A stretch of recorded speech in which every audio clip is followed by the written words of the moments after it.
জয়নাল আবেদীন। তুমি জয়নাল যায় না, তুমি জয়নাল ময়ূর না, তুমি জয়নাল মারা গেলে নবীর বংশ থাকবে না। ওরে তুমি জয়নাল মারা গেলে নবীর বংশ থাকবে না। আহারে পাশানো সীমা দয়া মায়া হইল না, সীমার দয়া মায়া হইল না। ইমামের শির কাটিয়া দিল, একটু বুক কাঁপলো না। আমার ইমামের শির কাটিয়া নিল, একটু বুক কাঁপলো না। মহরমের 10 তারিখে কি ঘটাইলে রব্বানা, ওরে কি ঘটাইলে রব্বানা। কলিজা মোর ফাটিয়া যায় রে, শুনে তার ঘটনা। ওরে কলিজা মোর ফাটিয়া যায় রে, শুনে তার ঘটনা। তখন কি করলেন? আহা, সীমার কি বললো, সীমার ওই বুকে তুমি যতই ছুরি চালাও সীমা, এই ছুরিতে কাটবে না। কারণ জানো এই ছুরিতে সীমার আমার নানা মুহাম্মদুর রাসূলুল্লাহ সাল্লাল্লাহু আলাইহি ওয়াসাল্লাম, তিনি আমার বনস্থ হওয়ার পর থেকে আমার যতদিন হুজুর পাক ছিলেন, বেশি বেশি ইমাম হোসেন আলাইহিস সালামের গলা মোবারকে চুম্বন দিতেন আর কাঁদতেন। সুবহানাল্লাহ। তুমি এই গলায় ছুরি চলাই আমাকে কখনোই কাটতে পারবে না। কি করো? তুমি আমাকে উপর করে নাও। উপর করে সীমার উপর করে ইমাম পাকের শের মোবারকে যখন দিল, তখন একটা সিহির দিছিলেন ইমাম হোসেন আলাইহিস সালাম। নানা নানা বলতে বলতে ইমাম পাক, নানা তোমার উম্মতের জন্য তোমার হোসেন জীবন দিয়ে দিল নানা। নানা বলার সঙ্গে সঙ্গে মুহাম্মদ সাল্লাল্লাহু আলাইহি সাল্লাম রওজা শরীফ থেকে কারবালার দিক রওনা দিছে। দৌড়ায় যে ইমাম পাক মদিনাতে ছিলেন সালমা, আম্মাজান সালমা রাদিয়াল্লাহু আনহা। উনি স্বপ্নে ওদিনকে রাত্রে, ওনার খেয়াল নাই যে আজকে সেই 61 হিজরি 10 মুহররমের রাত। উনি স্বপ্নে দেখতেছেন দয়াল নবী ওনার স্বামী নবীজি পাকের স্ত্রী আম্মাজান সালমা রাদিয়াল্লাহু আনহা, উনি বেঁচে ছিলেন, ওনাকে ওই যে আলাপ করছে বোতলের মধ্যে কারবালার মাটি জিবরিল আলাইহিস সালাম দিয়ে গেছিলেন যে এই মাটি যখন লাল হয়ে যাবে, বোতলে রক্তাক্ত হয়ে যাবে, সেদিন মনে করবে সালমা আমার হুসাইন কারবালার নানা নানা বলতে বলতে নানার উম্মতের জন্য উনি স্বপ্নের মধ্যে সেদিন দেখতেছে যে রাসূল পাক দৌড়াইতেছে, আবার রওজা শরীফে দৌড়াইতেছে। কত দূরে যে রাসূল যায় আর দেখা যায় না, কিছুক্ষণ পর আবার রওজা শরীফের দিকে আসে। উনি সামনে দাঁড়াইছে, ইয়া রাসূলুল্লাহ। রাসূলের চোখে দেখি অশ্রু, শরীরের গাও কাদা মাখা, তার দেহ সাদা কাপড়ের শরীরের সাথে ধুলাবালি মাখা, রাসূলের হৃদয়। ইয়া রাসূলুল্লাহ আপনি কোন সাহারবান সালমা? রাসূল বলতেছে, হে সালমা আমার বিবি, তুমি এখনো জানো না? বলে হুজুর কোথায় যান আপনি? দৌড়ায় আবার রওজা আসেন। বলে কারবালায় যায়। আজকে 66 হিজরি, যেটা জিবরিল ভবিষ্যৎ বলে গেছিল, আজকে সে কারবালায় আমার হোসেন নানা নানা বলতে বলতে জীবন ডাক দিছে। আমি হোসেনের ডাক সহ্য করতে পারি না। যদি হোসেন এখনো রওজায় সে ডাক দেয়, আমি ডাক উঠে চলে আসি সশরীরে। সুবহানাল্লাহ। ডাক আমি সইতে পারি না।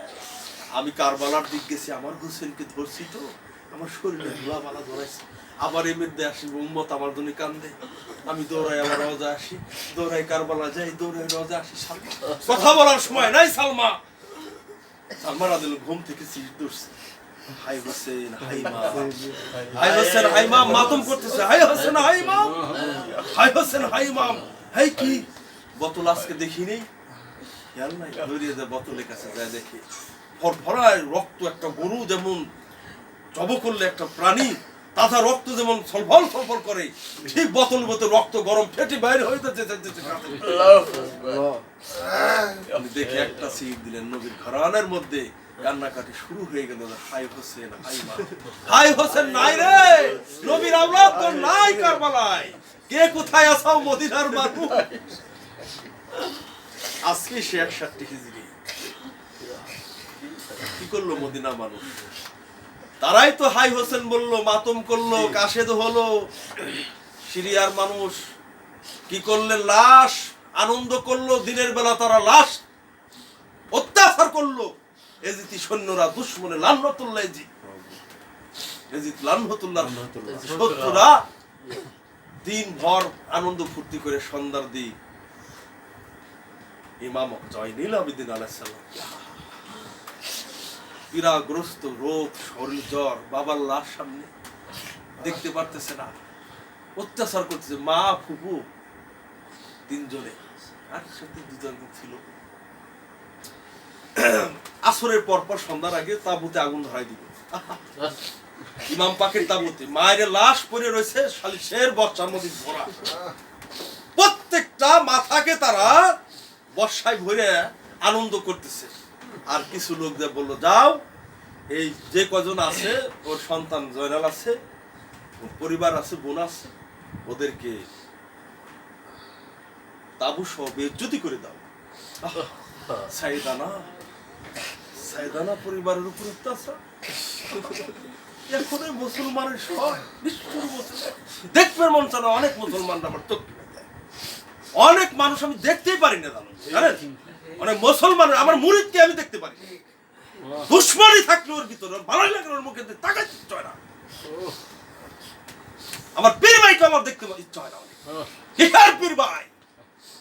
তুই তো যাবি দোজখে, তুই আমাকে সঙ্গে নিবি, তোর ধান তো তুই কর, তোর চিন্তা দেখছিস কিছুদিন আমার কাছে।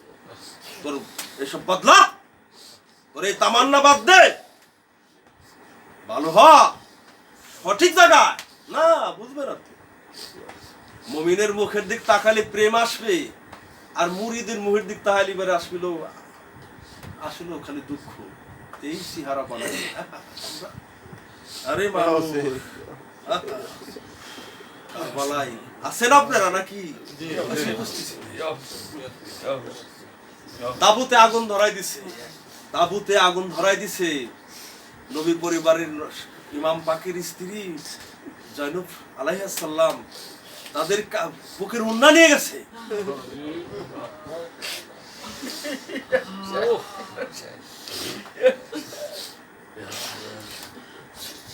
চুল নামাই দিয়ে মুখ ঢাকছে, চুল বড় চুল দিয়ে মুখ ঢেকে। কি অত্যাচারটা হয়েছে, কত কঠিন কষ্ট তো দেওয়া হয়েছে। বলছিল, হে ইমাম হোসেন, এই তাহিরি হুজুর যারে ফতোয়া দাও, সে বলছিল যদি আমি এই গোলামটা যদি থাকতো, জীবনের সব সম্পদ বিক্রি করলে এক ফুটা পানি কারবালার পথে দিয়ে আসতো। সত্য বললেই তারে ফতোয়া দাও, তাই না? আমি মিজান সাহেব ফতোয়ার চিন্তা করি না, আমি পীর ভাইয়ের চিন্তা করি না, মুরিদের চিন্তা করি না। আমি চিন্তা করি মাওলা পাকের চিন্তা করি। মুরিদ তুই যদি মুক্তি পেতে চাস, তাহলে তুই সত্য জায়গায়, তোর খবর আছে, তোর কই চোপলা নিয়ে তোর শেষ করবে, সামনেই তোর বিপদ, তোকে কেউ উদ্ধার করবে না। সেদিন তোর মনে পড়বে আমার কথা, মনে পড়বে আমার কথা, মনে পড়বে সেদিন যে আমি মুসলমান ছিলাম নাকি ছিলাম। তোর বিবেক সাক্ষী দিবে, আপনার বিবেক বলবে যে আমি মুসলমান আর আমি মুনাফিক, আমার বিবেকই সাক্ষী। দেখছেন কি অত্যাচারটা হয়েছে? এই কারা করছে? এই কথা বলেন না, কারা বলছে? আপনারা ছিলেন নাকি? দেখেন অসম্ভব। যারা আছেন প্রত্যেক মায়ের সন্তানের হুসাইনের রক্ত আছে, সবার রক্তের মতো হুসাইন, এরা সবাই হুসাইনের প্রেম যদি না থাকতো আপনি এখানে আসতেন না তো। আর এতটুকু প্রেমের ধারা থাকে, ছোট প্রেমিক হোক, আমি সিলেক্ট করি আপনাদেরকে অবশ্যই। আপনাদের পায়ের ধুলি আমি মাখি, যে আমার মওলা হোসাইনকে ভালোবাসে আমি তার পায়ের ধুলি মাখি। কোন ইমাম বাড়ি যদি থাকে কোথাও একটা সালাম দিয়ে, ওইটাই আমার মওলা হোসাইন, সেটা যার যে জায়গায় হোক না কেন, ইমাম বাড়ি পারলেন নাজরানা দিন, সুন্নত 2 পয়সা ব্যয় করেন মুহররমের জন্য। 2 টাকা ব্যয় করলে 10 টাকার উপরে দিবে আল্লাহ। কার নামে ব্যয় করছে? মওলা হুসাইনের নামে ব্যয় করছে। আমার এই অর্থ, আমার ঐশ্বর্য, আমারটা বলতেছি, আমার এই এলেম, আমার এই চেহারা, আমার এই সম্মান একমাত্র মওলা পাক পাঞ্জাতনের কদমেই রাখছে। তাদের কদমের উসিলায় আমার সম্মান, তাদের কদমের দয়া সাদগাই তো আল্লাহ আমাকে ভালো রাখছেন। তাই আমার সম্মান, জান, মাল, স্ত্রী, পুত্র, সন্তান, আমার ইজ্জত, টাকা পয়সা, এই সব আমার মাওলা। তাই আমি সাহিত্য বলছি, সাহিত্য আজকে যদি মাওলা পাক আমাকে স্বপ্নে অর্ডার করে, তোমার বাড়ি বিক্রি করে, সম্পদ বিক্রি করে কাল তুমি মহরম করো, খোদার জাতের কসম আমার কোনো সম্পদ নাই, সব দিয়ে দেওয়া হবে, সব রাতের মধ্যে সাবধান থাকো। আজকে রাত্রে আমি বলছি, আজকে রাত্রে জন্য প্রস্তুত থাকো। মাওলা কোন অর্ডার করে আমাকে? মানে লাব্বাইক হুসাইন আলাইহিস সালাম। আপনার তো ভালো দেখলে ভালো লাগতেছে। যদি আমার মরণ হয়, যদি আপনারা থাকে, এক মুষ্ঠ মাটি মাওলা হুসাইন তাহলে বুঝবো আপনারা আমার তরিকার ভাই, আপনারা আমার পীর ভাই, আখিরাতের ভাই। যদি না পারেন, নবীর আহলে বাইতকে বুঝে তাবুতে আগুন ধরাই দিছে। জ্বরগ্রস্ত বাবার লাশ, ভাইয়ের লাশ, বোনের লাশ, আত্মীয় স্বজনের লাশ, মস্তক তাদের মাথায় ধরতে পারতেছে না, পায়ে বেরি পরাই দিছে। লাশ প্রমাণ করে আলবিদা নিহিয়া, রক্ত সরাক্ত কারবালা, এজিদে চক্রান্ত কারবালা পড়েছি আমি। ইমাম মাওলা হুসাইনের সন্তান মাওলা জয়নাল আবেদিন আলাইহিস সালাম এগুলো আড়াল করে রেখেছে, জানেন? ওয়াহাবিরা, উমাইয়ারা, ওরা মুসলমানের বেশ ধরে সমাজে এগুলো বলতে দেয় না। ইমাম সাহেব জুম্মার নামাজ পড়লাম, কিসে নিল সেদিন, কালকে সারাদিন কিসে, মানে এই তলপালের গল্প হয়। মুনাজাতেও বললো না, আল্লাহ আজকে পবিত্র মুহররমের মাস, কিসের নামাজ কার সাথে নিয়ে মসজিদ উঠে নেব, শাহমানি পীর দরবার চলবে, মসজিদ উঠে নেব। ওদের মসজিদে নামাজ নাই, আমরা মসজিদ গড়ে নেব, আমার সম্পদ বেশি মসজিদ করবো, নিয়ত ওদের সাথে টাকাও দিব না, সমাজই নাই, ওদের জানাজারও নিব না। এটা করা নিয়ত, কি বলেন? আফসোস হইল যে খুদ ভাই, সারা একজন আলেম মানুষ, তোর মুখে তাবিজের গল্প হইল, আউট নলেজের গল্প হইল, এই পাল তলপালের গল্প হইল, কিন্তু এটা মহরম খুতবাই ছিল, মহরমের আলাপ, আশুরার আলাপ। তুই করলি না, তুই কে জিতির রক্ত তোর পাশে নামাজ পড়ে কিরে করাইছি, তোর পাশে সেজদা করা জাহান্নাম তো দূরের কথা, এও মসজিদ উঠবে না আমার। মসজিদ করে নেব, হুসাইনি মসজিদ হবে, এটা সিস্তি উদার মসজিদ হবে, প্রস্থান করে নেব। এই কৃপণের দল, এই যে আপনারা কৃপণ, আপনাদের সবকিছু চলে ধর্মের পথে, এই জায়গা 5টা টাকা চলে না। দান করবেন, বখিল, কৃপণের দান, কৃপণের ইবাদত আল্লাহর দরবারে কবুল হয় না। পাহাড় সমতুল ইবাদত করলে আল্লাহ রাসূল বলছেন কবুল হবে না। বখিলতা, কৃপণতা ত্যাগ করে আপনাদের শুধু 2টা পানের পয়সা, 4 পয়সা গুছিত করেন। খোদার শপথ, ইমাম পাকের কদম স্পর্শ করে বলতেছি, আপনাদের এই টাকা আমার লাগবে না, আমি কর্ম করে খাই। আপনাদের সুব্যবস্থা জামাতের মসজিদ আমাদের লাগবে। আমার ইমাম পাক আযান দিছে না, আমার রাসূল আযান আনছে না, আমরা সেই মসজিদ চাই, সেই মসজিদের ইমাম চাই যে আহলে বাইতকে ভালোবাসে। 100 বার সিজদা করব আল্লাহকে, 1000 বার আল্লাহকেই সিজদা করব, কিন্তু আহলে বাইতের মহব্বত দিয়ে সিজদা করব। ঠিক প্রায় সমাজের ভিতরে এরা গোপন করে দিছে। আমার কথা কষ্ট রে,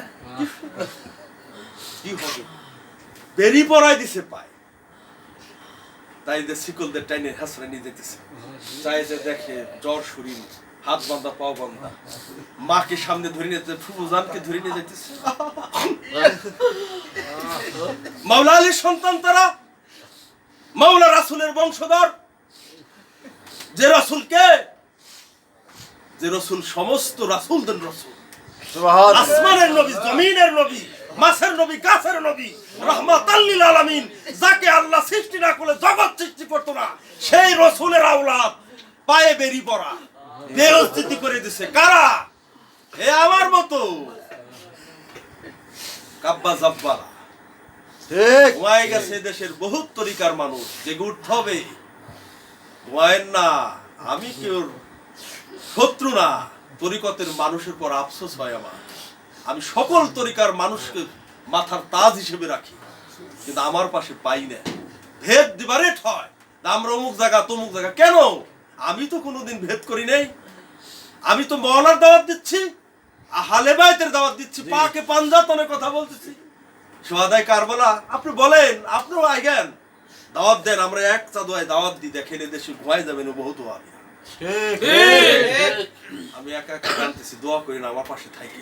দেখেন তখন বাবার লাশের দিক তাকায়, আহারে লাশটা ধরারও কায়দা নাই, হেসরাই নিয়ে যাইতেছে, ওদের মুখে হাসি, চুল দিয়ে মুখটা ঢাকে, বেইজ্জতি সম্মান মুখটা ঢাকে, মুখ ঢাকে লজ্জায়। নবী পরিবারের মা হুসাইনের, মাওলা হুসাইনের স্ত্রী, আমাদের মা, কত বড় মানুষ, মাওলা আলীর সন্তান জয়নুব আলাইহিস সালাম, হুসাইন পাকের বোন, তার চুল দিয়ে মুখ ঢাকা। আপনার বাড়ির স্ত্রী যদি কেউ পথে উন্না টান দেয়, আপনি তো কয় ভাই যাবেন, কুবাবে যাবেন না? কেমন মুসলমান আমাদের পাখি, একজনে কি মুসলমান ছিল না? তাই তো বলছো একজনও মুসলমান না, ওরাই তো আজকে দলে বাড়ি আপনার ফতোয়া দিবে, ধর্ম করতে দিবে না আপনাকে। ইমাম পাক তাকায় তাকায় তাকায় মুখ করে দেয়। একটা ছাগলের মতো পশুর সাথে এখন ব্যবহার করা না, দুর্ব্যবহার করছে। ইমাম পাকের ক্ষুধার্ত জীবন, 9-10টা দিন অনাহারি মানুষ, জ্বর, অসুস্থ, বাবার লাশ সামনে, ভাইয়ের লাশ সামনে, পায়ে বেরি দিয়ে কর নিয়ে ও মা হয়ে গেছে, নিঃশব্দ, রাও শব্দ নাই। টাইনে 900 মাইল হেঁটাই নিয়ে গেছে, 900 মাইল ঘুরিয়েছে, ইতিহাস প্রমাণ করে। ঘোড়ায় চড়াচড়ে যেখানে মানুষ দেখছে বেশি, ওখানে নিয়ে ওনাদেরকে হাস তামাশা করে দেখাইছে, আর পায়ের বেরি টানছে। আমাদেরকে খেলা দেখায় না, কত বড় নির্মলতা করছে, কত বড় নিষ্ঠুরতা করছে। পায়ের বেরি টানছে, মাওলা পাক দেখছি আলখানো টান দেয়, মাদের চুল সরাই দেয়। সাইয়েদ পরিবার যাদের মুখ পর্দায় ছিল, এইভাবে 900 কিলো দামেস্ক দিয়ে, সিরিয়া দিয়ে দামেস্ক, এইভাবে ইতিহাসে দেখলাম দামেস্ক নিয়ে গেছে। কার বাড়ি? এজিদের বাড়ি, এজিদ লানহতুল্লাহ। এই এজিদের পক্ষে এই দেশে একটা পীর সাহেব গত বছর দেখছি, পীর সাহেব কয় এজিদ তো কোরআনের হাফেজে কোরআন ছিল, নামাজ পড়তো, গুনিয়ান ছিল, হাফেজে কোরআন ছিল। তখন বুঝলাম তোর গোষ্ঠীটা নয় এজিদের গোষ্ঠী, তোমরা হার পিসা পয়সা আর আমাকে মাইনে নেওয়া লাগবি না, এত সহজ না। কি কর মেনে নিতে হবে তো জানাজারি নেবো না আমি। তুমি একজন পীর বাদশাকে কি করে বলো যে হুসাইন হ্যাঁ এজিদ তো বুনিয়ান ছিল, হাফেজে কোরআন ছিল, এক জীবনে নফল নামাজ কাজা হয় নাই, তাহাজ্জুদ গুজারি ছিল, ইয়া বড় দাড়ি ছিল, তসবিহ থাকতো, হ্যাঁ তাই তো তোমরা নিছাও। কিন্তু হুসাইন পাকের সাথে কি করছে তার একটা লান হতো দেও নাই তোমরা। হ্যাঁ এই কথা খুব কঠিন রে, সত্য কথা। এই এই ব্যবস্থা আমাদের দেশে হয়ে গেছে। মানুষ তার অনুসারে কি করবে? ওই পীরের মুরিদ কি করবে? ও তো সারা জীবন এটা দুশ্মনী করিয়ে যাবে। ও তো আমার ছেলে এটা উনি মুরিদ হয়, ও দুশ্মনী শিখবি। ও আপনার ছেলে সাবধান করে দিবেন। ছেলে সন্তানকে গাদা বানায়ও রাখেন তবে কাজে লাগবি। আমি গুড়ার গাছি বড় বিশ্বাবের গাছি হবো, দরবারে গাদা হবো।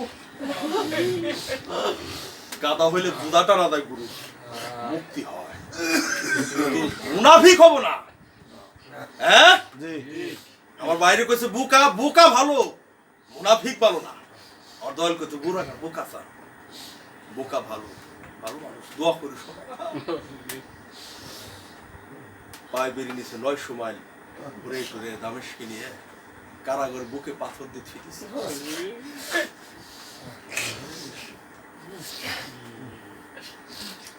সমস্ত মস্তিষ্ক মাথা ফেলে দিয়েছে, চেঙ্গায় চেঙ্গায় কাইটে কাইটে টুকরো টুকরো করে। শুধু ইমামের মাথাটা নিয়ে এজিতের কাছে দিছে। এজিত চাকু দিয়ে ইমামের মস্তকের দাঁতের মধ্যে দাঁতে বাইরে দিছে।